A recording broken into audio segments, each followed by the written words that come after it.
Hello Philippines! I am Teacher Ronald and this is Teach Share. Ayan, so bago natin umpisahan, ito pala ang ating first episode ng Teach Share dito sa Studio 88. Bago natin umpisahan, atin munang kilalanin ang ating guest today. Siya ay isang breadwinner at international model. Siya ay si Miss Sarah Mua. Ayan. Kumusta ka, Miss Sarah? Hello, sir. Okay naman po ako, sir. Eto, medyo kinakabahan po. Ayan. So, ang ganda-ganda naman ni Miss Sarah. So, welcome sa Studio Salamat 88. po. Ayan. So, balita ko ay matagal ka sa abroad at doon ka nag-model. Ikwento mo naman kung ano ang naging experience mo dito. Okay. Nung naging international model po ako sa Doha, ayun po, since pangarap ko po siya maging international model, so sobrang overwhelmed po. Tapos sobrang hindi po ako makapaniwala na nangyari po yung pangarap ko maging international model po. Na isang cosmetic po, number one brand po sa Doha, Qatar. Wow! Ayun po. Ayan, so ang ganda pala ng nangyari sa'yo nung ikaw ay nagpunta sa ibang bansa para sa iyong pamilya. Ayan, so di ba Miss Sarah, ang topic natin or itong segment natin ngayon ay Teach, Share. So gusto ko lang malaman kung ano yung mga experiences mo nung ikaw ay nag-aaral. Ayan. Okay. College was a very paradox for me. College was the most challenging experiences in my life. And yet one of the most challenging experiences I have ever had. And learn how to live alone without guidance of my parents. And most of all, I was able to learn about myself. Ayan, so marami ka pala talagang natutunan nung ikaw ay nag-aaral. Yes po. Ayan, Sarah, kumusta naman ang iyong pamilya ngayon? So far po, okay naman po sila. Pero nagpapagaling po ngayon ang nanay at tatay ko. Kasi po kasalukuyang may sakit po sila ngayon. Ayun po, sana po gumaling na po kayo, nanay pa. Ayan, so sana ay malampasan mo ang pinagdadaanan mo sa iyong pamilya ngayon. Balita ko, Sarah, bago ka pumunta dito sa studio, ay may nangyari sa'yo. Ano yun? Ikwento mo naman sa amin. Opo, kanina po. Kasi po, mag-withdraw po kasi ako kanina yung nangyari po. Kinain po ng machine yung ATM ko. So ngayon, di po namin alam kung saan kayo kuha ng pang gasolina. Ngayon po, ang ginawa ko po is pinasangla ko na lang muna yung ring ko po. Para may pang-gasolina po kami at pangkain. Ayun na nga po, actually, na-experience namin kumain ng walang ulam sa car po. Kasi sobrang gutom na namin, kinain na lang po namin yung kanin na walang ulam po. Kanin lang po talaga, walang asin. So, Yun lang ibig po. sabihin na handle mo yung sitwasyon na yun. Opo, para lang mawala po yung gutom po. So, ano yung naiisip mo habang nung nangyari yun? Ayun po, parang natuto rin po ako. Tapos parang isip ko na paano pala kung ganito talaga yung buhay ko. Parang ang hirap pala. Ayan, so yan ay resulta ng mga natutunan natin sa eskwelahan. Tama ba? Opo. So, nagiging mas maayos tayo magdesisyon sa mga bagay-bagay na nangyayari sa atin na hindi expected araw-araw. Tama? Yes po, sir. Tama. Ayan. So, ngayon, Miss Sarah, magpatuloy tayo. Noong nag-aaral ka, gusto ko namang malaman kung ano yung mga good experiences or ano bang magandang unahin? Good or bad? Yan, ito na lang. Unahin natin bad experiences. Bad Nung nag-aaral ka experiences. pa. Okay, yung aking bad experience po, sir, is nung gagraduate po ako ng college, nung fourth year college po ako, hindi po ako nakasama ng graduation. Because for my family, for my brother po. Kasi kailangan po kasi namin pambayad sa attorney. So, kailangan ko na pong makaalis. Anong nangyari? Ayun po, nakulong po kasi yung kapatid ko nun. Tapos kailangan ko ng umalis yung abroad para sa kanya. Wow, nakaka-touch naman. For your family talagang nag-sacrifice ka na pumunta sa ibang bansa. Opo. Ayan. So, napaka tatag mo. Ayan. So, naiiyak na si Miss Sarah. So, alam ko ay isa kang babaeng matatag dahil sa mga napagdaanan mo sa buhay. At dahil na rin talaga sa mga naituturo sa atin ng ating mga guro. Kasi isa akong teacher, so marami din akong naisishare sa aking mga estudyante kung paano nila labanan ang mga problemang dumarating sa kanilang buhay. So matapos mong maikwento ang pinagdaanan mo sa iyong pag-aaral, yung mga sagabal sa inyong pag-aaral, gusto ko namang, yan, naiiyak Sorry na po. siya. Sige, baka may gusto ka pang sabihin. Ano po, naranasan ko kasi din yung lahat ako. Tapos yung hindi ka pinapahalagan, parang hindi ka pa rin mabuti para sa kanila. Ay, nakikerry dawi naman ako. Tapos yung parang ikaw pa yung masama. Ayan. So, bilang isang estudyante or bilang isang mag-aaral, marami talaga tayong mga pinagdadaanan na hindi expected at doon tayo nasusukat ang ating katatagan. Tinitest tayo ni God kung paano natin lalabanan ang mga problemang ito. Yan, tama ba, Miss Sarah? So, huwag ka nang umiyak. Opo, sir. Sorry po. Yan. So, I do understand. Lahat tayo dumadaan sa ganyang mga pagsubok sa buhay. So, matapos mong maikwento ang mga hindi magandang nangyari nung ikaw ay nag-aaral, gusto ko namang malaman ng ating mga audience, ano naman ang mga good experiences mo sa iyong pag-aaral, sa mga teacher, sa mga kaklase mo, or sa mga nangyayari sa iyo habang ikaw ay nag-aaral? Ayun po, sir. Experiences ko po ng college po ako, habang nag-aaral po ako. Actually po, sobrang saya po, sobrang nakaka-enjoy, kasi lahat po ng kaklase ko is close ko po. Halos kaibigan ko po silang lahat. Wow, Miss Congeniality. Po, tsaka po mga instructor po, naging kaibigan ko rin po. Sobrang bait po nila sa akin. And then, naging best friend ko nga po yung program chair po namin. Sobrang lapit po namin, naging mother ko po siya nung college. Yun po. Yan. So bilang isang mag-aaral, mahalaga talaga na mayroong mga taong nakasuporta sa iyo kasi doon tayo humuhugot ng lakas, tama? Sa mga problemang dumarating sa atin, may mga taong naniniwala sa atin. Lalong-lalo na yung mga teacher natin, mga kaklase natin, at of course, yung suporta ng mga kaibigan at mga magulang natin habang tayo nag-aaral. Kasi ang pag-aaral talaga kailangan ay pursigido ka. Marami kang dadaanan dyan, tama? Opo. Yan. So, Sarah, ikwento mo naman yung mga experiences mo pa. Yung iba pang mga experiences na gusto mong i-share sa ating mga manonood ngayon. Experiences ko po ay nung college, sir. Sa buhay, sa mga buhay-buhay mo. Yung experiences ko po sa buhay ko po ay noong una po sobrang madali lang kasi syempre po asa pa sa magulang nung hindi pa po ako nakapag-work. Nung nakapag-work na po ako, mahirap po sobra. Pero syempre po masaya naman po ako tumulong. Pero may time po kasing na dumating po yung oras na yung parang natulungan mo na po pero masama ka pa rin sa kanya.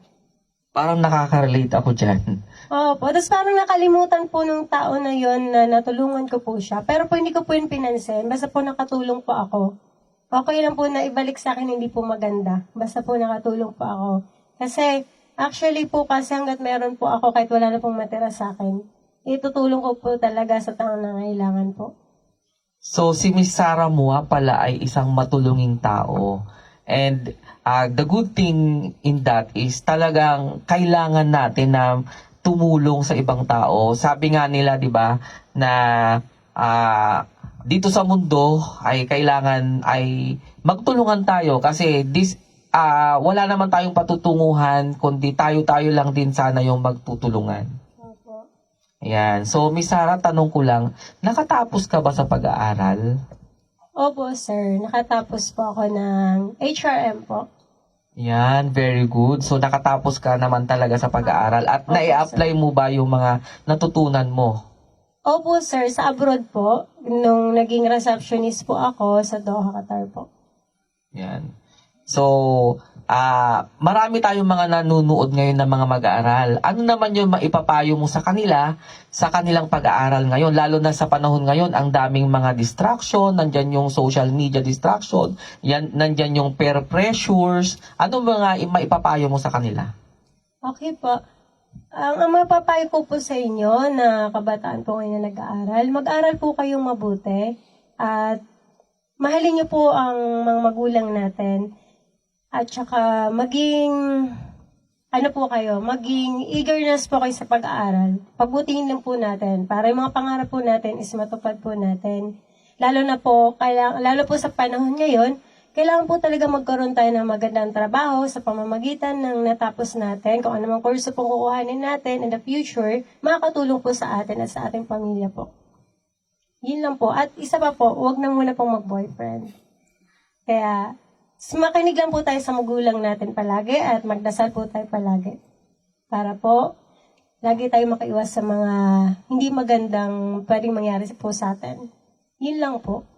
Yan, thank you very much Miss Sarah sa pag-encourage mo sa ating mga mag-aaral. So ako naman bilang isang teacher talagang lagi kong sinasabi sa mga estudyante ko na maging seryoso sila sa pag-aaral. Kailangan kasi sa pag-aaral kailangan ng effort, kailangan ng time, kailangan ng sacrifices para makuha natin yung mga mga minimithi natin sa buhay. Miss Sarah, kumusta naman yun sa Qatar mo? Ano naman yung mga naging karanasan mo doon? May mga nakaaway ka ba? Well po, nung nasa Qatar po ako, naging experience ko po is maganda naman po. Kasi friendly naman po kasi ako. Halos kaibigan ko naman po talaga lahat ng katrabaho ko. Then mga Pilipino po sa labas ng trabaho. Yun po, kasi sobrang bait po kasi nila eh. Then, pag day off po, nagkakaroon po kami ng bonding po. Like, kumukuha po kami ng mga alimango po sa dagat. Yun, tinutusok po namin yun. Sa harapan lang po is, makita nyo po sir, naglalakad lang sa harapan yung alimango. Na sobrang dami po. Kailangan po magsapatos ka po kasi pwede kayong makagat. Ganun po ka-enjoy pag day off po namin. Wow, so hindi ka pala talaga magugutom sa Qatar. Hindi po sir, kasi marami pong pagkain sa dagat. Maiba naman tayo, Miss Sarah. Opo. Sa tinagal-tagal mo doon sa Qatar, mayroon bang isang tao na nahumaling sa iyong puso? Actually po, meron po. Kasi nung nag-training po pala ako as flight attendant, kasi po nung nag-work po kasi ako ng receptionist sa isang hotel po, 5-star hotel, nag-enroll po ako sa training center ng flight attendant po. While po nag-work po ako ng receptionist po sa isang hotel. Ayun po, naging instructor po, hindi po pala. Instructor po siya ng ibang course po. Yun po. Siya po yung nahumaling. So anong nangyari? Natuloy ba? Nagpursige ba? Actually po, sir, hindi naman po nagpursige. Hindi ko lang po masabing nagpursige po. Parang paghanga lang po yung nangyari. Ganun lang naman, sir, nangyari. Paghanga lang po. So hindi nag-prosper ang inyong pagtitinginan. Hindi, sir. Ayan. So maiba naman tayo. Kumusta naman ang mga Filipino sa Qatar when it comes to pakikitungo sa'yo? Yung pakikitungo nila, sir, okay naman po. Okay naman po sila. Siguro po kasi okay din po ako sa kanila. Siguro, sir, depende na lang po kasi talaga sa ugali natin. Ganon. Kaya, okay din po sila sa akin. Kaya super bait din po nila sa akin. Wow. So dahil mabait ka rin kasi. Yes Ayan. po. So, bukod sa Qatar, anong mga bansa pa ang iyong napuntahan? Ikwento mo nga kung ano yung mga experiences mo rin or mga bansang natunguhan mo na. Yung first ko po na napuntahan po, na nag-work na po ako, kasi afford ko na rin po kasi mag-travel.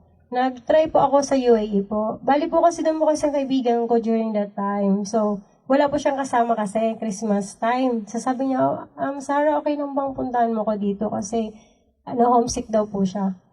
First time na rin po kasi mag-abroad. So sabi ko, sige, pupuntahan kita dyan. Kaya ko po na-experience na makapag-travel sa ibang country dahil din po sa kaibigan ko. Naawa din ako sa kanya. Kaya sabi ko, sige, pupuntahan kita kahit mamamasahe ko ng medyo kamahalan. So pinuntahan ko po siya. Tapos sumunod po napuntahan ko nun, Dubai po. Pangatlo po is Hong Kong. Wow, so Kasama po pala siya, yung kaibigan ko. medyo madami na rin palang bansang iyong napuntahan. Opo, sir. Ayan. So, kumusta naman ang experience mo sa immigration? Sa pagpunta mo sa mga bansang yan? Well, sa immigration po, sir, mahirap po pag tourist ka po. Kasi na-experience ko po talaga yung super bad experience po talaga sa immigration. Talaga? Opo. Like yung yung kompleto naman po yung papeles ko po. Bilang hinanapan po ako ng curriculum sa school. Tapos manghingi daw po ako ng authorization letter from my school na katunayan po na nag-aaral po ako doon isang university na nabanggit ko po sa kanila. Ngayon po, nakiusap po ako ng maayos. Sabi ko, pwede naman po yatang, pwede na yata itong papeles ko. Kasi po ang layo pa po ng province ko sa Bicol pa po. So, hindi ko po sila nadala sa pakiusap. So, wala pa ako nagawa. Umuwi po ako ng Bicol para kuhanin po yung papel po na kailangan po nila. So, kinuha mo yung mga requirements na Opo, umuwi hinihingi po nila? ako, sir. Umuwi po talaga ako. Yun po, nagbiyahe ako ulit. Binalik ko po sa kanila yung kailangan nila. Eh, sir, nawala yung papel na sinulat ng isang officer doon kung ano yung kailangan kong kuhanin para ibalik sa kanila. Nawala. Muntik na naman po akong hindi makaalis. Anong nangyari? Anong ginawa mo? So, ginawa ko po, nakiusap na lang po ako ng maayos. Nakiusap talaga ako na sana po, kasi po nawala po talaga. Ako po talaga yun, yung sabi niyo pong kumuha ko ng ganito. Ngayon po, matagal pa po bago ko napag-usapan talaga, bago sila po pumayag na makaalis ako. Yung sa huli naman po, pinayagan na lang po ako. So, ibig sabihin, bago ka makaalis talaga, may mga hindrances, may mga hindi inaasahang pangyayari. Yes, sir. At hindi lang po immigration, pati po sa check-in luggage po. Nagkaroon din po ako ng bad experience po dun. Ano naman ang tungkol dito? Well, yung bad experience ko po dun, sir, is yung ticket ko po. Nagtaka po ako, bakit po sasabihin nila, yung ticket ko po is hindi confirm. Eh, dapat po, di ba, sa sa agency, confirm na ang ticket ko.